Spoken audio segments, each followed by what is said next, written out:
Good morning, America. For our viewers in the West, deadly Texas floods over the holiday weekend and remarkable stories of survival. Disaster in Texas. This morning, the desperate search. After devastating flash floods in central Texas leave at least 80 people dead, including at least 28 children, dozens more missing, more than 400 first responders on the scene, rescuing nearly 1,000 people since the flooding triggered by the torrential rain. The Guadalupe River rising 26 feet in less than an hour in the middle of the night. Camp Mystic for girls right there on that river at the epicenter, where 750 young campers spent the night. It just feels really surreal. It feels very surreal, like it's not real. These are babies that were lost. Destroyed cabins and muddy mattresses seen in the aftermath. Survivors bust to safety. Fresh like spring, it wants to pass it on. This morning, families waiting as 10 girls and a counselor still unaccounted for. The utter devastation seen from above and on the unrecognizable ground. Buildings knocked off their foundations, cars tossed into the woods, massive tree trunks seen snapped like twigs. This morning, the stories of hope, heroism, and survival. At Camp La Junta, everyone making it out safely. On the way here, we saw all of the other camps destroyed, obliterated. And one woman clinging to a tree for 5 hours, 20 miles from where she was swept away. Her uncle and the man who helped save her joins us live. Plus, the Coast Guard swimmer who rescued more than 150. We'll talk with him too. Ginger is tracking more warnings for the hard-hit areas in Texas and more threats. Significant flooding, evacuations, a state of emergency in North Carolina right now. We have team coverage. Matt Gutman with federal agents. Maria Villarreal in the air with the Coast Guard. We're live across the destruction zone. Live from ABC News headquarters in New York City, this is Good Morning America. What a heartbreaking weekend in Texas. We hope you are all doing okay after this holiday weekend. All eyes, though, are on those Texas floods. Yes, they are, George, and we're thinking about all of those precious souls as the scope of this disaster unfolds. Families there are picking up the pieces, some waiting for news about loved ones. President Trump signed a disaster declaration. We're going to get more on that and what the president plans to head to Texas. And here's what we know right now about the devastation in the Lone Star State. At least 80 people are dead, including 28 children. At least 41 people are still missing, including 10 girls and a counselor from the camp. The local sheriff is vowing to continue search and rescue missions until everyone is found. And these right here, these are just some of the people who were killed. Our hearts are going out to their families. The flash flooding overwhelmed the Guadalupe River, rose 26 feet in less than an hour, and the water took away everything in its path, including vehicles, knocking buildings off their foundations. And that devastation at Camp Mystic, just heartbreaking. You can see where the water came rushing through the cabins where the girls were staying. Ginger is standing by tracking the threats, including new flooding in North Carolina. That broke overnight. Plus, there's a flood watch for some of the hard-hit areas in Texas right now. We have team coverage, starting with Chief National Correspondent Matt Gutman in Kerrville, Texas. Good morning, Matt. Hey, good morning, George. And it's important to note that there are still over 40 people missing somewhere along these riversides here. And I want to give you a sense of what the search and recovery teams are dealing with this morning. This mangled pile here, that's an SUV. This here is the trailer of an RV. Its skin just obliterated. And I want you to come with me to see the rest of these debris piles, at some points 3 feet high. And right there, that's a piece of plywood and a blanket up in the tree. It gives you a sense of how high that water was. And with our second camera, I also want to give you a sense of the expanse here, that these debris fields extend for tens of miles on either sides of the river here. This morning in Texas, rescuers growing desperate to find the missing and recover those swept away by the historic flash floods that killed at least 75 and left over 40 missing. In the pre-dawn hours of July 4th, waters rising 26 feet in less than an hour, many still asleep. This time-lapse video showing just how fast another river rose hours later. The ground dried by drought acted like concrete, sending the water rushing straight into river basins. At Camp Mystic, a Christian girls' camp where 750 campers spent the night into July 4th on the Guadalupe River, the camp saying in a statement they're grieving the loss of 27 campers and counselors.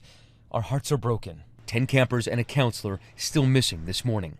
It was just a normal day. The day before, nobody had any idea what was going to happen. Camp nurse Devyn Williams filming the day's festivities before tragedy struck. Staff entertaining campers in the dining hall, games being played on the lawn outside. And when the sun rose, an apocalyptic scene. Muddy mattresses, those bent bunk beds, and sodden pink comforters. We had no idea people were missing. We had no idea that they had to wade through water, barely able to stand to get to the pavilion. I didn't even realize the gravity of the situation until we saw helicopters flying over us. Devyn and the surviving campers bust to safety. Oh my God, oh my God, oh my God. Those surviving girls singing as they passed through miles of shredded countryside, past the trees that were smashed and the SUVs piled up like toys. These are babies that were lost. Reverend Garcia in charge of receiving them at the reunification center. Just watching the children being offloaded from the buses, right, missing shoes and having dirt all over them, and of course being hungry as well, and then coming into the building and seeing their parents from a distance. And among the dead, recent high school graduate Chloe Childress, who worked as a Camp Mystic counselor, campers Sarah Marsh and Janie Hunt, just 8 and 9, losing their lives. And former counselor Ryan Robinson paying tribute to Dick Eastland, the owner of Camp Mystic, saying Eastland died trying to save as many campers as he could. He made sure that I always felt comfortable and felt at home at Mystic. He was just an extremely selfless person, and he showed that until the very end. 10-year-old camper Greta Toronzo from Houston, among one of Eastland's Mystic campers that responders are still looking for today. A far different outcome at Camp La Junta, where everyone made it out safely. This dramatic video showing a cabin being washed away with people still inside. We saw one of our tables from our dining hall floating across the field from our house, and that's when we knew that something was very wrong. Scott and Katie Fineski, owners of the camp, describing the rush to get everyone to higher ground.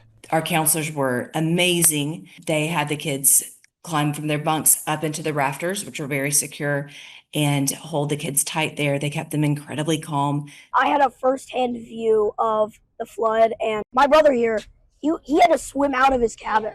On the way here, we saw all of the other camps destroyed, obliterated. One woman, Devyn Smith, rescued after clinging to a tree 20 miles downstream. Much of the effort now turning to recovery. That was a picnic table. Up there in the tree are children's floaties. They're just combing through this area looking for a sign of a body. What kind of things are you finding in there? We're finding everything. We're finding a lot of personal items, shoes, purses. Heart of Hills Camp Mourning, their director, Jane Ragsdale, remembered as a strong, joyful woman. Dr. Catherine Eads was camping in an RV with her husband when the two were separated in the rising floodwaters, her family calling her loss far too soon.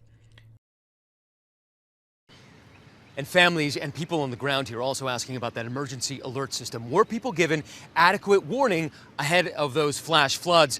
We received multiple alerts yesterday on our phones, and at this point officials here are saying that any amount of precipitation is too much because the ground here is just so saturated it makes it life-threatening. But as Ginger will note, I'm sure just very shortly, the worst of the rains have passed here. George.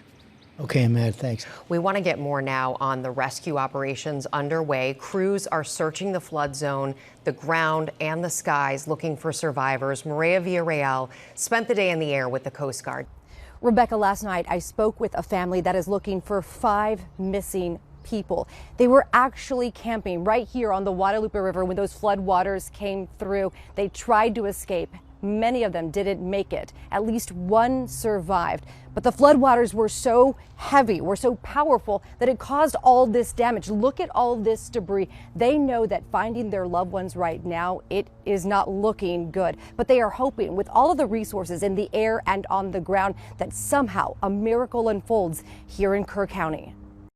We're in the air with the U.S. Coast Guard in Central Texas in the urgent search for survivors. Right now we're hovering over the Guadalupe River about 40 miles down from where those camps were predominantly affected.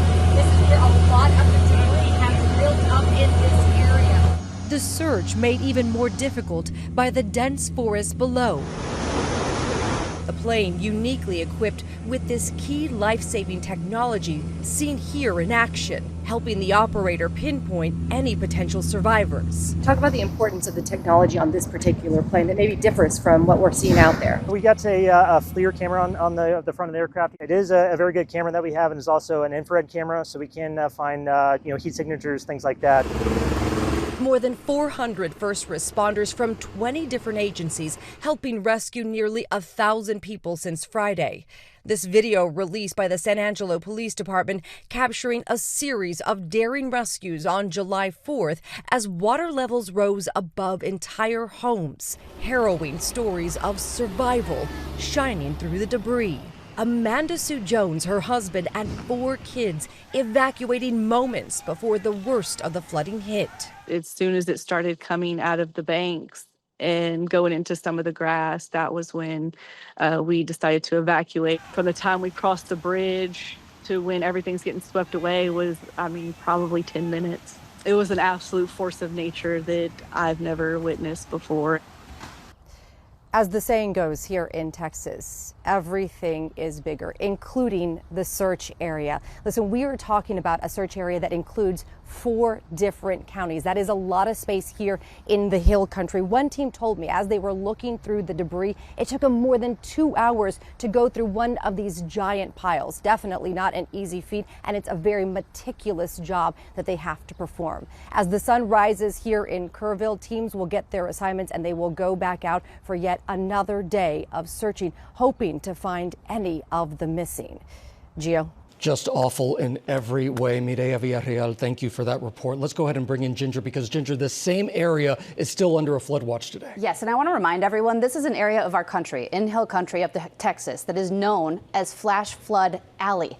They also, going into this, had severe to exceptional drought.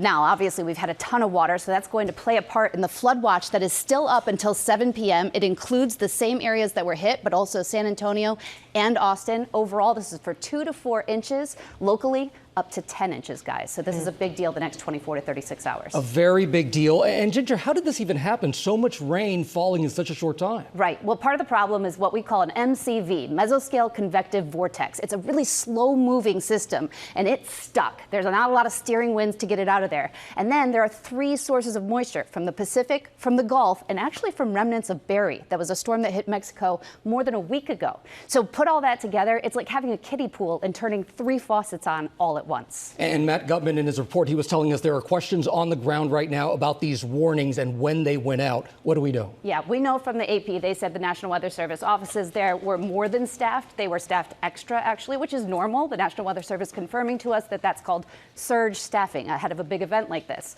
The warnings went out, starting with the flood watch at 1:18 p.m. the day before. So that's the day before into the evening of the WPC puts out this saying 3-inch per hour rainfall rates. They're saying this is going to be bad. Again, 6 p.m. the night before. By midnight, that heavy rain begins. And then at 1:14 a.m., the first flash flood warning goes out. That's the type that goes out on the NOAA weather radio. That's the type that would fly onto your phone. And it had a considerable tag, meaning this is bigger than your run-of-the-mill flood warning. Then the river starts rising, and by 3:35 a.m., that wording is upped. It says, move to higher ground now, act quickly to protect your life. I have to say, just a button here, that having a NOAA weather radio would be very important for everybody, because I think a lot of people are scared, thinking, what's going to happen if I go out camping? Giving yourself just a couple extra minutes. Nothing was perfect here, but guys, there's certainly something that can help, and having that available to you is big. Boy, it sure can. Okay, Ginger, thanks. We're turning out to the story of one Coast Guard rescue swimmer being hailed as a hero for saving 165 people in the floods at Camp Mystic. Scott Ruskin joins us now. Scott, thank you for joining us this morning. Tell us what happened. Hey, good morning, everyone. So I'll kind of give you guys a quick synopsis of what was going on. The Coast Guard launched us and decided to send a rescue crew from Air Station Corpus Christi at about 6:30, 7 a.m. on Friday, the 4th of July. I just happened to be on the duty crew with Ian Hopper, Blair Rougefort, Seth Reeves, some of our crew members in the Coast Guard. And they sent us out. We kind of encountered some pretty serious weather, some of the worst flying we've ever dealt with personally. It took us, what should have been an hour flight, probably took us about 7 or 8. Just to get into the landing zone. Once made about 4 different approaches trying to get in, we were able to get boots on the ground with the Air National Guard, Department of Public Safety for Texas, game wardens, And when we decided to leave me on scene at Camp Mystic, that was kind of our main triage site we were trying to help out with. And we decided, hey, if we leave the rescue swimmer on scene, we'll have more space in our Dolphin MH-65. So based on that, I got on scene, boots on the ground at Camp Mystic. Kind of discovered I was the only person there as far as like first responders go. So yeah, I had about 200 kids mostly, all scared, terrified, cold, having probably the worst day of their life, and I just kind of need to triage them, get them to a higher level of care, and get them off the flood zone with a lot of the US-60 Army helicopters. Talk about how that works. You got 165, close to 200 kids there. How do you get them out? Just one by one? Yeah, sir, it's a great question. Yeah, so the United States Army National Guard was landing their 60s with Task Force 1, some of their rescue swimmers, and they were able to land. We kind of came up with 2 different landing zones. There was one off an archery field and then one at a soccer field. So yeah, we were able to kind of land those 60s in there. And then I was kind of the main guy as far as like grabbing people, usually like 15 to 10 kids at a time, maybe one adult with them, and bringing them over to those 60s and getting them to a different LZ that was kind of safe and had more first responders than just myself out there. Had you ever done this before? No, this is my first one. I haven't had any cases before. I've been a rescue swimmer for about a year, fully trained for about 6 months. So yeah, this is my first experience, but I really just kind of relied on the training we get. Coast Guard rescue swimmers get some of the highest level training in the world. So really just kind of relied on that, and that, you know, just knowing that any of the rescue swimmers in the Coast Guard would have done the exact same, if not better than me. So training is one thing, but this was the real deal. Yeah, this is definitely the real deal, but I just remembered that, you know, when I got on scene, there was, 200 kids looking to someone for some sort of comfort and safety. They don't really know what my experience is or my rank or my age. They just know, hey, this guy's a professional and he's here to help us, and I kind of had to live up to that standard. But yeah, the real heroes, I think, were the kids on the ground. Like, those guys are heroic, and they were dealing with some of the worst times of their lives, and they were staying strong, and that helped inspire me to kind of get in there and help them out.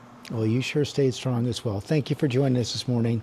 Congratulations on a job well done. Yeah. And we're going to have a lot more on the Texas flooding disaster coming up. Thank goodness for people like Scott Ruskin and his team. We are learning more this morning about the devastation and destruction in Texas after the floods. We have team coverage from the Lone Star State all morning long. And we want to start with our chief national correspondent, Matt Gutman, who's on the scene with the challenges of search and rescue right now. Hey, Matt. Hey, George. The sun is coming up here in Texas, in Kerrville, and you get a better sense of what the search and recovery teams have to contend with. This is a mangled SUV, and it's on top. It's hard to make out. It's on top of the trailer of an RV. The skin of the RV obliterated into 1,000 pieces. And these are some of the debris piles that recovery workers have been trying to claw at for a couple of days. They say it'll take them days longer to get through here. And I want you to see there is that plywood in the tree over there. There is a blanket hanging beneath it. There are pots and personal effects everywhere. But that's how high the water got here. And it gives you a sense of what the raging flash floodwaters were able to do. They just vacuumed everything in their path and spat it out. And at this point, we were with rescue workers who are just picking through everything, and it takes a tremendous amount of time. They're losing hope, though, for the 40 other missing people who are believed to be somehow in the debris here. A debris field that extends for miles and miles on either side of this river, George. Okay, Matt, we want to get to the story now of Devyn Smith, who was carried by floodwaters for miles before she climbed to safety in a tree. We're joined by her uncle Travis Reynolds and Carl Jeter, who helped rescue her with us. And Travis, just start out by telling us what you can tell us about how your niece is doing. Devyn's doing well, considering she's still in the hospital. They're looking at trying to release her relatively soon, pending blood work coming back and things being okay. But obviously the trauma of the experience is going to weigh pretty heavily on her and the rest of our family. I could imagine physically she's okay? Physically she's beat up. She's got bruises and cuts and things over her entire body. But overall, she's doing well. Was she able to tell you anything about what happened when they were swept away? Amazingly, she was able to recount the largest majority of the story she told us from the time that she arrived at the campground until she was located. And it's a pretty amazing story of escaping through a sunroof. At one point she had a complete RV pass her while she was floating in the river.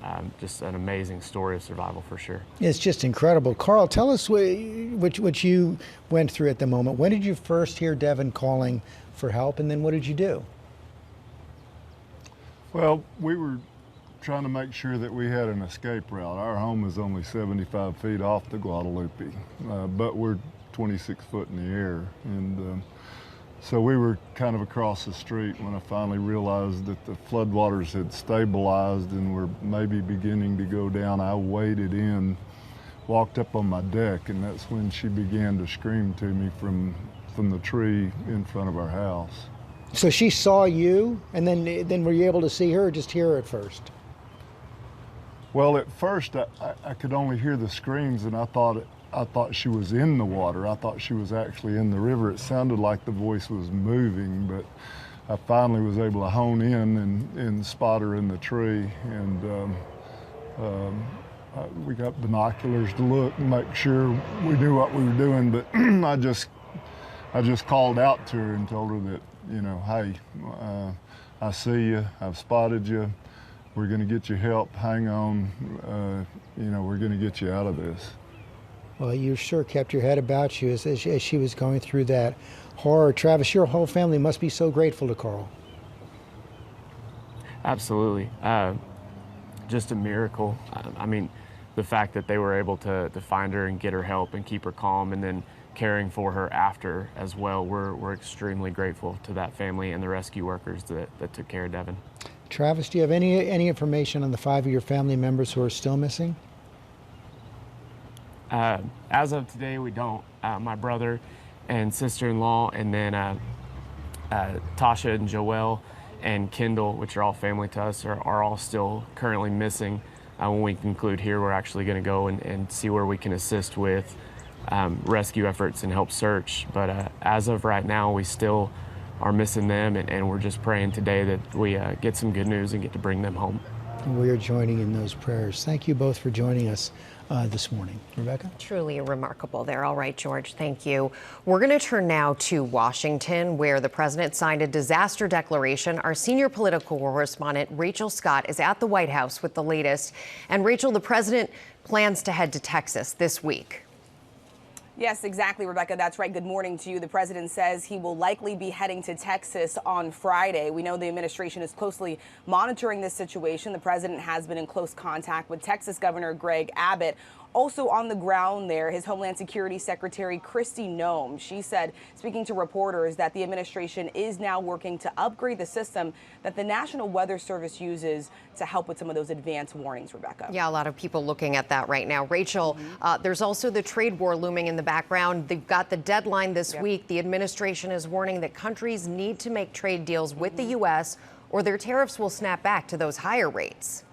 The clock is ticking, Rebecca, and the Trump administration now ramping up the pressure on some of America's largest trading partners to strike a deal before the president's self-imposed Wednesday deadline. The president says he plans to send out letters to about a dozen or so countries telling them that if they do not reach an agreement, they will see higher tariffs than go into effect. His Commerce Secretary says those would all start to go into effect around August 1st. And then overnight, the president even warning a slew of other countries that he says are associated with the, quote, anti-American policies of South Africa, Russia, and China could see even higher tariffs go into effect. That comes after a group of nations issued a statement condemning unilateral tariffs, the type of action the president took here, Rebecca. A lot on the line here. Okay, Rachel Scott, thank you. Gio? All right, Rebecca. President Trump is also set to meet with Israeli Prime Minister Benjamin Netanyahu at the White House today amid hopes for a possible ceasefire in Gaza. Our chief international correspondent, James Longman, is in Tel Aviv for us this morning. James, good morning. Yeah, good morning, Gio. Israel and Hamas are as close as they've been in months to a ceasefire deal and hostage release. Under the terms of this agreement, there'd be a 60-day pause in the fighting, during which as many as 10 living hostages would be released. Donald Trump has been pushing hard for this deal. Israeli and Hamas negotiating teams are right now in Doha for those indirect talks. They started last night, but there are still some major hurdles here. Hamas is demanding that the IDF withdraw completely from Gaza. They also want want there to be a permanent peace at the end of that 60-day period, and they want the Gaza Humanitarian Foundation, which is that US-backed aid initiative. It's been mired in so much controversy. Scores of Palestinians have been killed trying to get aid. They want that initiative to cease operations. So we'll see if a deal can be announced this week. It cannot come soon enough for the families of the hostages. 640 days since they have seen their loved ones, and of course for the people of Gaza. Hamas says now nearly 60,000 people have been killed there. Guys. All right, James, thank you. Coming up here, we're speaking with John Carl about the very latest on President Trump and Elon Musk's feud escalating. Stay with us. We are back now with the feud between President Trump and Elon Musk. It's escalating this morning. The president called the world's richest man a train wreck who's gone completely off the rails, mocked his idea of forming a third party. Our chief Washington correspondent John Carl is here. And John, you've got two men here who have very little impulse control over their social media feeds. No doubt, no doubt. Good morning. Look, not long ago, President Trump called Elon Musk one of the greatest business leaders and innovators that the world has ever seen. He gave him broad authority to reshape the federal government. But now, as you say, George, Donald Trump is calling Elon Musk a train wreck and blasting his plan to start a new political party. Donald Trump's alliance with Elon Musk was already in tatters after Musk attacked Trump's big tax and spending bill. He called it a disgusting abomination. But now Trump is taking aim at Musk's plans to create a new political party that he is calling the America Party. Third parties have never worked, so he can have fun with it, but I think it's ridiculous. Minutes later, Trump went further, writing on social media, quote, "I am saddened to watch Elon Musk go completely off the rails, essentially becoming a train wreck." Trump had made Musk arguably the most powerful person serving in his administration. Just 5 weeks ago, he praised him as a, quote, "incredible patriot" for slashing government spending through the so-called Department of Government Efficiency. Elon's service to America has been without comparison in modern history. But Musk hated the big Republican tax and spending bill, what Trump called the big beautiful bill, saying every lawmaker who supported the legislation should hang their head in shame because of how much it will add to the debt. I was disappointed to see the massive spending bill, frankly, which increases the budget deficit, not just decrease it, and undermines the work that the Doge team is doing. The president signed that new spending bill into law on Friday. Over the weekend, Musk replied to one ex-user asking what the heck was the point of Doge if he's just going to increase the debt. Musk even issued a threat to every Republican voting for it, saying they will lose their primary next year if it is the last thing I do on this earth. Trump says that Musk is just upset because he has slashed government support for electric vehicles, hurting Tesla. He's losing his EV mandate, and he's very upset about things, but he could lose a lot more than that. I can tell you right now. Hey, Elon can lose a lot more than that. Seemed like a little bit of a threat there. It doesn't appear that Musk has filed former paperwork for his new political party yet. He's got the money, if he does, to get things started. But, George, he is a long, long, long way from creating a party that could actually be a threat to Democrats and Republicans. It's been more than a century since we've seen one in this country. Okay, John, thanks very much. Now with our play of the day, the last American still standing at Wimbledon as the tournament enters its second week, and our own tennis pro, Lara, is right here with us. We use the word pro lightly around here. Good morning. When Wimbledon started 1 week ago, we were so excited because there were 35 Americans in the draw, the most since 1999. And then there were 4. It hasn't been an easy draw for the majority of our American players, but not so for Taylor Fritz, the 5th seed, advancing to the quarterfinals for the 3rd time in 4 Wimbledons after his opponent, Australian Jordan Thompson, retired due to injury after just 41 minutes of play. So Fritz should be well rested and ready to go when he takes the court tomorrow, hoping to advance to the semifinals for his first time. The other American man still in it, 10th seed Ben Shelton. He plays his round of 16 match this morning against Italy's Lorenzo Sonego, and now on to the women. Emma Navarro, also the 10th seed. She plays this morning against 18-year-old Mira Andreeva, hoping to make the quarterfinals. 13th seed American Amanda Anisimova, already in the quarterfinals. She won a tough 3-setter over Linda Noskova from the Czech Republic. This is the 23-year-old New Jersey native's second time making it to the quarterfinals. She did it in 2022. She is one to watch, you guys, and you can see all of today's action on ESPN and ESPN2, and we'll have it covered for you from first ball to last, guys. Excellent. We appreciate it. Thanks, Lara, and I know you'll be back in just a minute here as well. Coming up here, major retailers taking on Prime Days in the battle for your dollar. It works in your benefit, and we have a game plan to help you save. Good morning, America. It's 8 a.m. Disaster in Texas. The desperate search after devastating flash floods leave at least 80 people dead, including at least 28 children. Dozens more missing. More than 400 first responders on the scene. Rescue nearly 1,000 people. The Guadalupe River rising 26 feet in less than an hour in the middle of the night. Camp Mystic for girls right there on that river at the epicenter.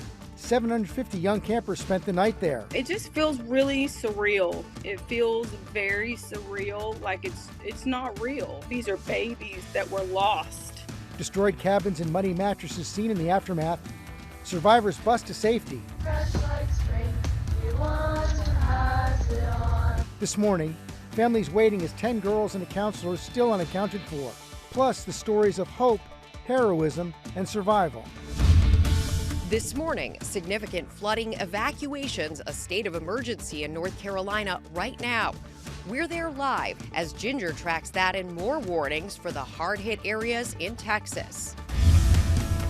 With Amazon facing more competition than ever for its Prime Days, how you should be strategizing to save this summer. The price of beauty. You'll never believe what this writer was spending on hair, nails, and makeup. Now she's sharing her advice on cutting back and saving big.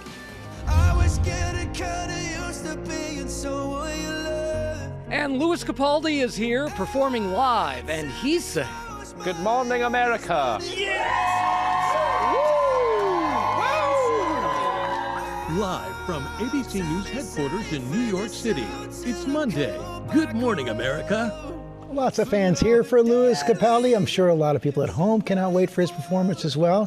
We're looking forward to it. Good morning, America. That's right, we are looking forward to it. He's performing his newest hit and one of his classics, all in our first summer concert series right here in our new studio, and that's coming up. I like his little woo right at the end there. Also ahead, the major retailers battling for your summer dollars as we get the lowdown on Amazon's Prime Day. First, look at the top stories breaking today. We start with that flash flooding in Texas that has killed at least 80 people, including children in an all-girls camp. I want to go back to our chief national correspondent, Matt Gutman, who's on the scene. Good morning, Matt. Hey, good morning, George. I want to give you a sense of what the search and recovery teams are contending with. Right now, you're seeing one of these debris piles, but these extend for tens of miles along either side of the Guadalupe River. Check out that piece of plywood, that blanket hanging there. That's how high the water was. And when you get down closer, you can see how mangled all the debris is. That's an SUV on top of an RV. And still this morning, there are over 40 people missing. This morning in Texas, rescuers growing desperate to find the missing and recover those swept away by the historic flash floods that killed at least 75 and left over 40 missing. In the pre-dawn hours of July 4th, waters rising 26 feet in less than an hour, many still asleep. At Camp Mystic, a Christian girls' camp where 750 campers spent the night into July 4th on the Guadalupe River, the camp saying in a statement they're grieving the loss of 27 campers and counselors. Our hearts are broken. 10 campers and a counselor still missing this morning. Camp nurse Devyn Williams filming the day's festivities before tragedy struck. Staff entertaining campers in the dining hall. Games being played on the lawn outside. And when the sun rose, an apocalyptic scene. Muddy mattresses, those bent bunk beds, and sodden pink comforters. We had no idea people were missing. We had no idea that they had to wade through water. I didn't even realize the gravity of the situation until we saw helicopters.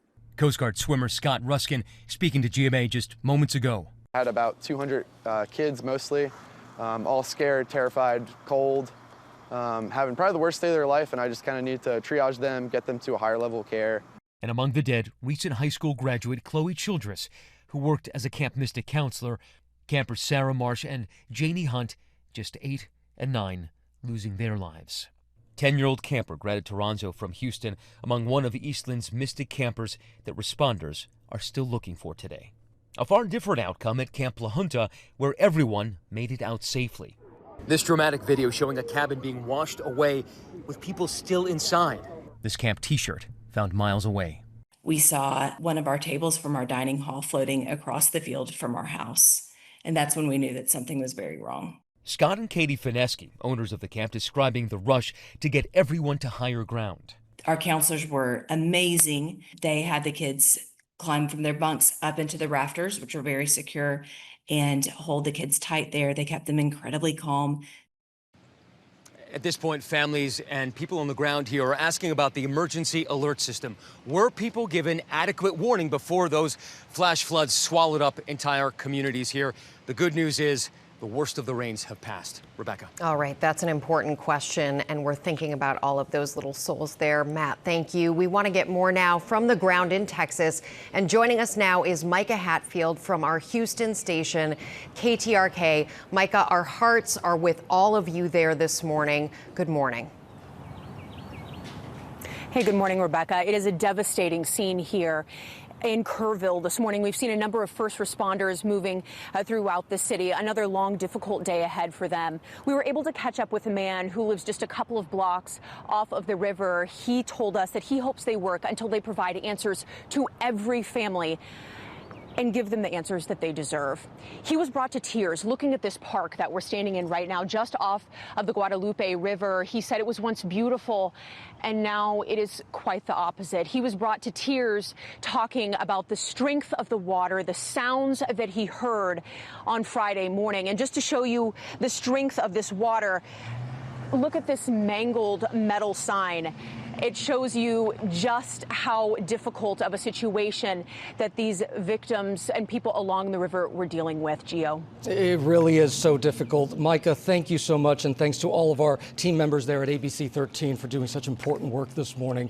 And over to North Carolina now, where there is significant flooding, evacuations, and a state of emergency right now. More than 100 roads in and around Chatham County were flooded, and a portion of a highway just collapsed and washed away. So let's go to Jamise Price now on the scene for us from our station WTVD. Good morning, Jamise. Good morning, Gio. Families are waking up to major flood damage here in the Durham County area. This area really feeling the impacts of that tropical system that pounded the area over the last 24 hours, causing rivers to swell and the Eno River spilling its banks. And this is what you see now, all of that flooding, that water rushing into this community. You can see this water rising all the way up to the top, covering the air conditioning system right here. And then a little bit further in, you could see a swing set that is also nearly covered as well. All of that water just really rushing into this community. We were able to speak with one woman. She says this home has been in her community for about 30 years. This morning, it is a total loss. Guys.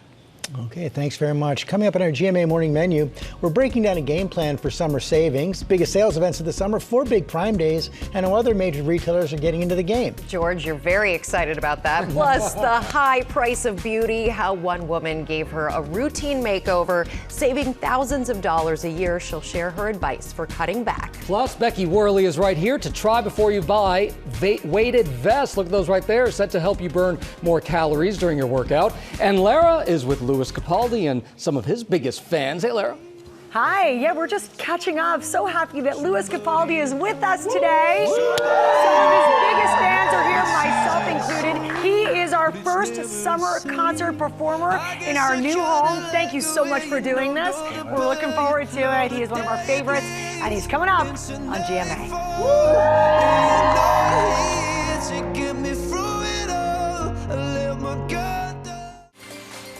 And it's time now for our GMA cover story, the sales to watch during Amazon's Prime Days. Competitors slashing prices to keep up with this week of bargains. Becky Worley has some details on how you should be strategizing. Good morning, Becky. Good morning, George. It is a big week for shopping. As you mentioned, Amazon Prime Day kicks off the 8th. That's tomorrow. Many competitors have tried to get a jump on the sales with Target, Best Buy, and Dick's Sporting Goods, for example, already live. Walmart has their deals going live to the public starting tomorrow in line with the Amazon start, but they're extending afterwards a few days. And hey, we're also seeing a lot of other apparel chains jumping in. Discounts at Gap and Old Navy, they have 50% off of everything. Hello, back to school basics. Athleta has 30% off of everything, and Victoria's Secret with their semi-annual sale up to 70% off. Madewell has up to 70% off too, George. So lots of opportunities for sales. What's the best way to approach the Amazon sale? Well, first, it's called Prime Day because it's for Prime members only, but anybody can join Prime. It's $14.99 a month or $139 a year. You could start a free 30-day trial. Just remember to cancel it. As for specific deals to strategize on, the company says millions of items will be discounted across 35 broad categories. They've leaked a few discounts. They mentioned a Ninja air fryer that was going to be $80 off, a Shark vacuum cleaner that's $150 off. But very few deals are pre-announced. That's because the flow of the sale is that deals go live at different times all through the day, and when they sell out, that's it, the deal's over. They want you checking back frequently. That's a strategy. So here's my pro tip. Load up your cart now with the items you really need or want, and then periodically check your cart over the next few days to see if the products have been discounted. And that's when you actually pull the trigger and buy them. And this is why that's going to save you money. It's actually a way to stick to your list and not get caught up in the hype and buy more than you intended to. That is a good, really good tip. Thank you, Becky. These sales are like cockroaches. They just start crawling. When there's one, there are many. So true. Okay, we're going to turn now to one woman who decided to find out just how much money her beauty routine was costing her. The answer was a real eye-opener and the start of her personal finance journey. From serums to salon visits, the price of beauty can add up fast. And for Katie Gaddy Tossin, it was a wake-up when she started digging into her budget. I was living pretty comfortably beneath my means, and it wasn't until I dug into the beauty and personal care category that I realized just how much money I was spending. Katie says from nails to hair to makeup and more, she discovered in 2017 her beauty spending hit $320 per month. That meant I was spending roughly a month's worth of income every year just on beauty and personal care. So that was really the wake-up call for me. To start cutting back, Katie listed every beauty expense and added up the annual cost. Next, she ranked them in order of importance to her. And finally, she started eliminating from the bottom. Just start removing things one by one and see how it feels. Not only did I get back a lot of money, but I got back a lot of time and mental bandwidth too. So she saved almost $4,000 annually, guys. And if she were to invest that money over 5 years, she'd have $23,000. And you guys have kids, essentially the age of Katie. It's about prioritizing. And once you actually level it out and put it on paper, you really see what you're spending. Harper, Kate, in theory. There's still hope, George. No, really, really good advice, though. I love that idea of seeing it on paper, seeing what we're buying, and then just deciding what's the priority here. Yeah, and it can work with a lot of different things. It's not just your beauty routine. Really good ideas. Good stuff.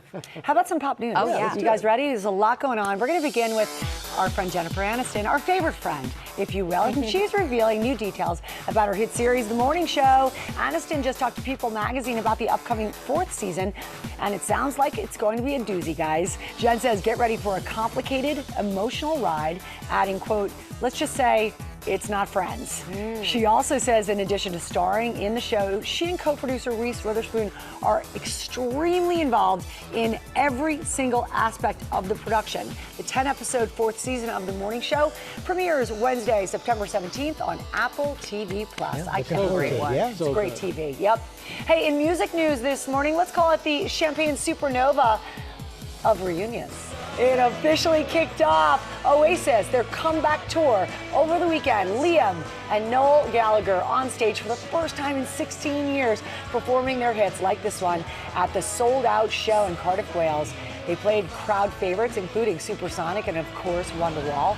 The BBC gave this review saying it is the best Oasis has been since the 90s, and the New York Times called their show a pure triumph. Wow. Oasis heads to their other UK venues for the rest of the summer. And then their first stop here in the U.S. is August 28th, and that's in Chicago. Want tickets? Just learned. Good luck. But it sounds like it was just Made me a little wistful show. for those days. Absolutely. Yes, right? Also, Oasis, not the only band reuniting over the weekend. For the first time in decades, heavy metal band Black Sabbath took to the stage together to honor Ozzy Osbourne's final show. The one-night-only benefit concert called Back to the Beginning took place in the band's hometown of Birmingham, England, where Black Sabbath first came together nearly 60 years ago. Yep, the crowd cheered on tribute performances from Metallica, Jack Black, Aerosmith's Steven Tyler, Guns N' Roses, and Ozzy Osbourne himself took to the stage for an emotional performance of some of his biggest hits. Ozzy, who has been dealing with health issues, including a Parkinson's diagnosis, telling his fans, "I've been laid up for 6 years. You have no idea how I feel. Thank you from the bottom of my heart." All proceeds from the event went directly to charities close to Osbourne's heart, including Cure Parkinson's, Birmingham Children's Hospital, and Acorn Children's Hospice. Big moment. Yeah. Big moment, great causes. Absolutely. Guys, finally, in pop news this morning, for the first time in more than 100 years, Parisians are allowed to swim in France's most famous river. Wee wee! You may remember the $1.5 billion cleanup of the Seine for last year's Olympics so that athletes could compete in the triathlon and marathon events, with Olympic organizers promising that 1 year later, the water would be open to anyone visiting the city. Well, over the weekend, they delivered on that promise. With 3 new swimming sites, there they are, opening throughout the city over the weekend. The Paris mayor says the water is tested daily at the sites. One close to Notre Dame Cathedral, one near the Eiffel Tower, and a third in eastern Paris. In fact, they were actually closed this morning due to rain over the weekend, so they're taking it quite seriously. But this is a big moment for the Seine. That cleanup project has been years in the making. I'd go right after they tested it. Yeah. Maybe not, right after. Correct. Yeah. Thank you, That's Larry. Poppy. All right, now to our series, Try Before You Buy. And this morning, we're looking at weighted vests and how they could impact your health and workout. Becky Worley is back telling us all about them. Becky, I've used these. They're no joke. Yeah, they are no joke, Gio. I am adorned in a semi-tactical looking vest that weighs about 1/10 of my body weight that claims it's going to supercharge your workout, increase your bone density, and help you burn more calories. Weighted vests, I try before you buy. So I finally got a weighted vest. The hype is real. Weight vests are everywhere. I have switched to a 30-pound vest. They're even starting classes at gyms like Equinox to maximize the benefits. Stay sassy with it. The benefits of working out with a weighted vest are quite vast, but primarily you get a bigger calorie burn, you increase your bone density health, and you even work on your core and posture all in the same time. But buying a weight vest is not as simple as you'd think. What style fits my body best, and what weight should I get? Whew, this one's heavy. We tried 3 styles. The standard vest, this one by Reebok, costs less than $50.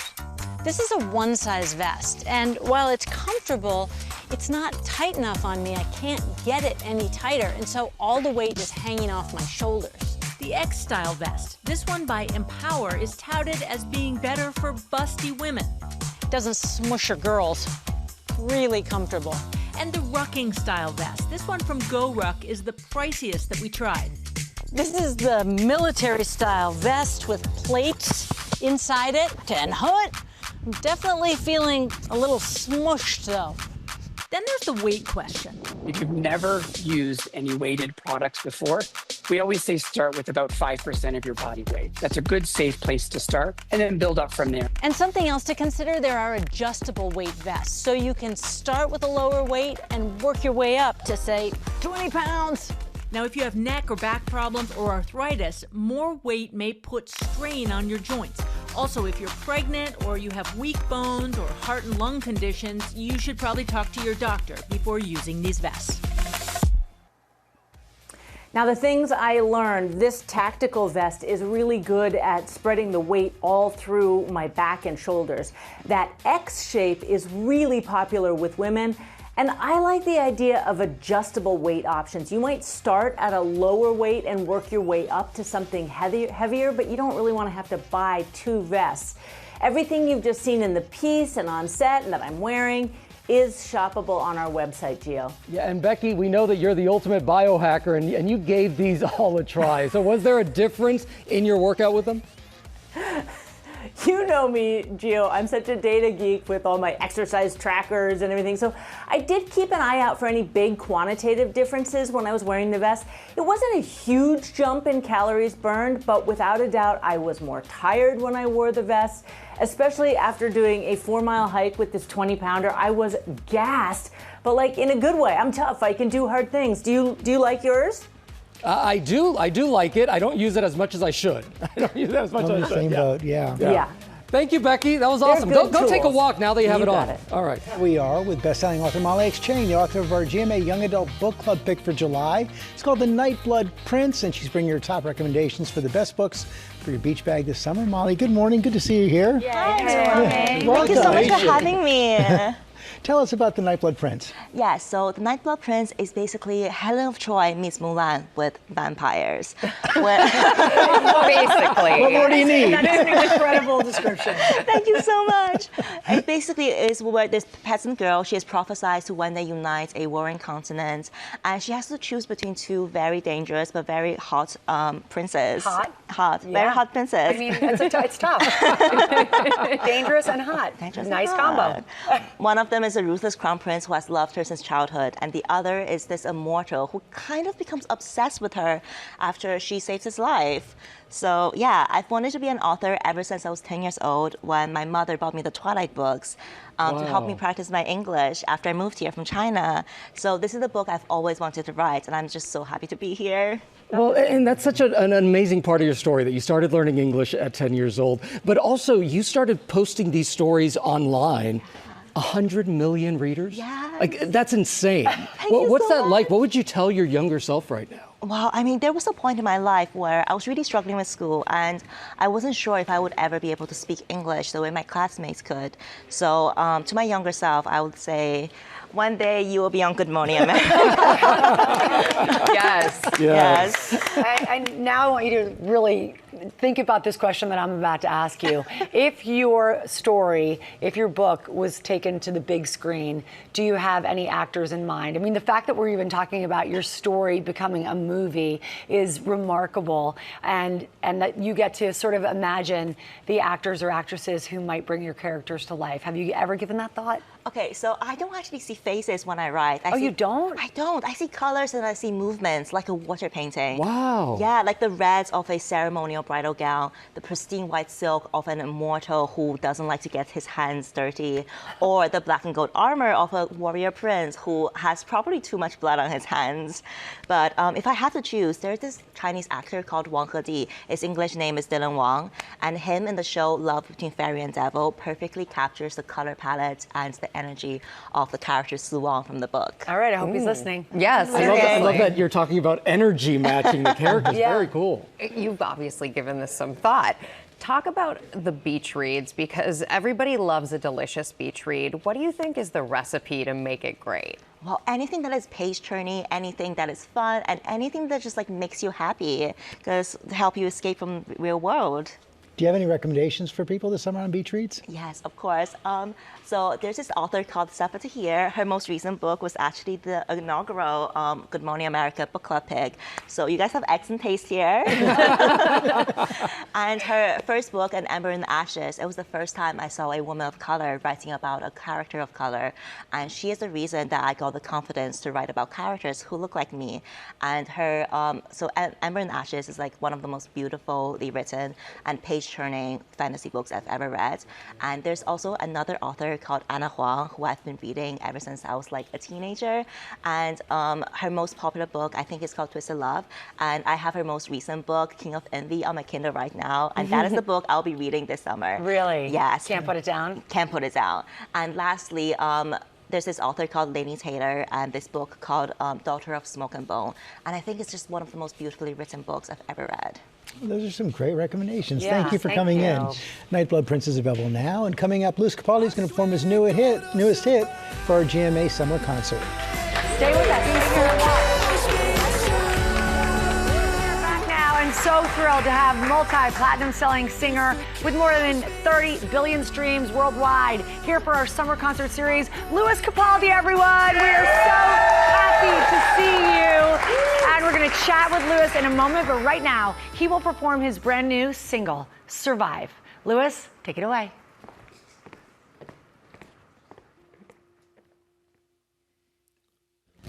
How long till it feels like the wound's finally starting to heal?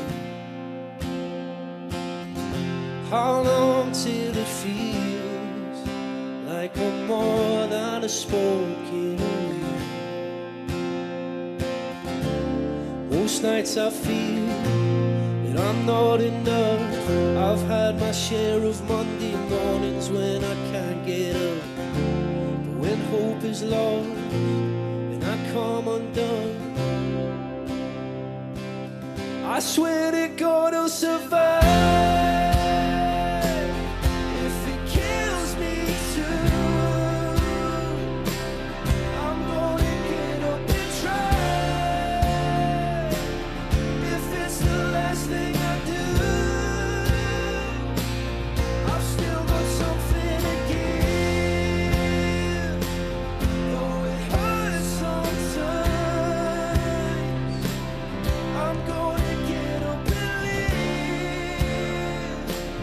Until the day that I die, I swear to God I'll survive.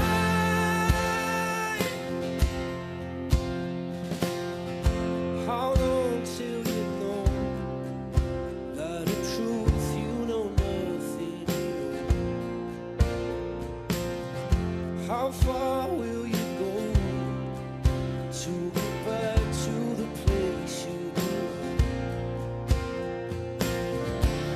Most nights I feel that I'm not enough, but I refuse to spend my best years rotting in the sun. So when hope is lost and I come undone,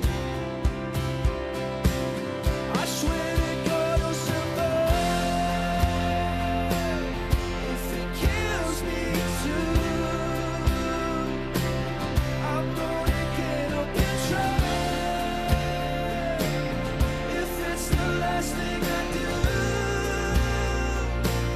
I've still got something to give. Though it hurts sometimes, I'm gonna get up and leave until the day that I die. I swear to God I'll survive.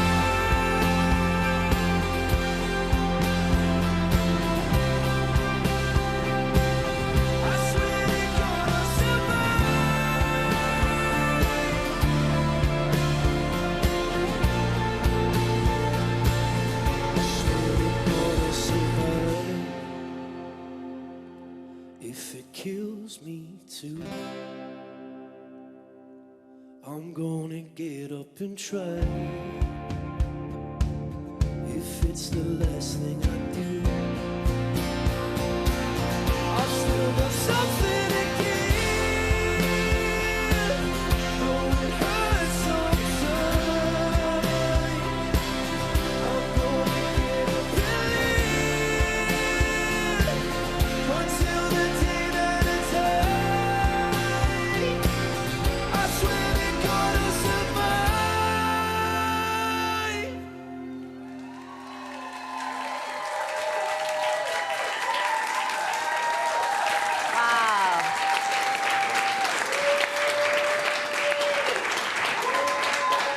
Lewis Capaldi, thank you so much. I know that resonated with so many people this morning. Wow.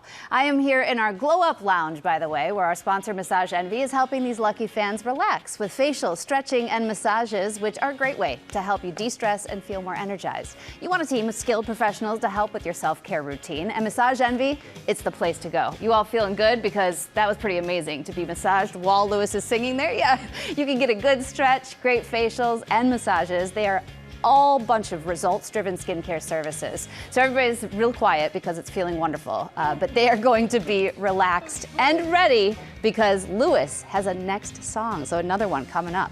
Coming up, we get a chance to talk with Lewis Capaldi, and he is going to perform one of his all-time biggest hits. Stick around. We are back now with our summer concert series. Two-time Grammy nominee, multi-platinum selling singer Lewis Capaldi is with us. He will perform another song for us in just a minute, but we want to catch up with you. So good to see you. Yes. It's been a minute. It's been 2 years. 2 long years. 2 long years, Yeah. but look at you. I just want to brag a little on you. Already #1. The song you just performed, Survive. Already #1 on the UK charts. In the UK. Yeah. Here it's doing nothing, so please go get it. Let's make it happen here. I would imagine that, Please go get it. after listening to that emotional performance that resonated with so many of us here in the studio and hopefully you at home, it's got to be very meaningful for you that this song. I know you spent your time working, probably doing a lot of personal things, but also working on yourself and your health. Yeah, doing lots of therapy. Lots and lots of therapy. It's been nice, talking a lot about myself, crying quite a lot over the last 2 years. It's been good fun, and I've just been really locking in and putting it all together. And here we are. We're back. And how does it feel to be back? I feel, if I can use, splendid. Splendid. Splendid. That's the word I'll use. I love that. That's a very good word. Thank Glastonbury Festival. That's Yes. the last time you performed 2 years ago. Yeah. You were back there a week and a half ago I on was. that stage. Yeah. What was that like getting on that stage again? It was, it was good. It was really, really fun. It was just, I haven't done this in 2 years. I've been on TV, so I'm a bit rusty. But yeah, it was good fun. Listen, there was lots of people there. It was busy. It was nerve-wracking. I did lots of nervous pees. But we got it all out, and I feel elated. I'm really happy to be back and doing what I love to do and what they pay me to do.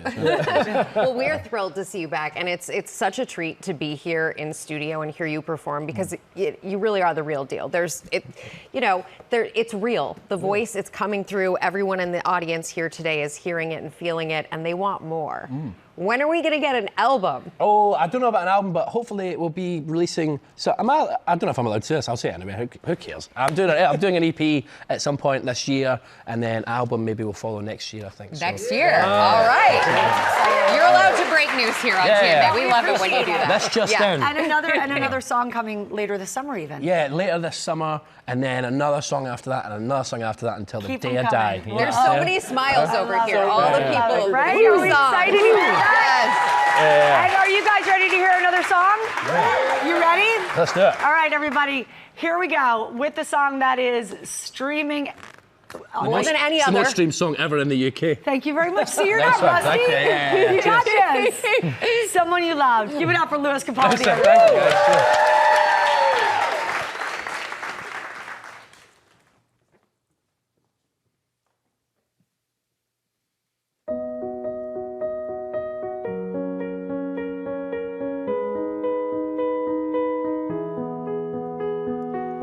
I'm going under, and this time I feel there's no one to save me.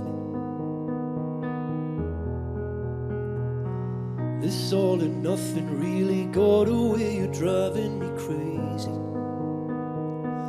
I need somebody to heal, somebody to know, somebody to have, somebody to hold. It's easy to say, but it's never the same. I guess I kinda like the way you numbed all the pain. Now the day bleeds into nightfall, and you're not here to get me through it all. Or let my guard down, and then you pulled the rug. I was getting kinda used to being someone you loved. I tend to close my eyes when it hurts sometimes. I fall into your arms. I'll be safe in your sound till I come back around. But now the day bleeds into nightfall, and you're not here to get me through it all. Or let my guard down, either you pulled the rug. I was getting kinda used to being someone you love. But now the day bleeds into nightfall, and you're not here to get me through it all. Who let my guard down, either you pulled the rug. I was getting kinda used to being someone you loved. Who let my guard down, either you pulled the rug. I was getting kinda used to being someone you love.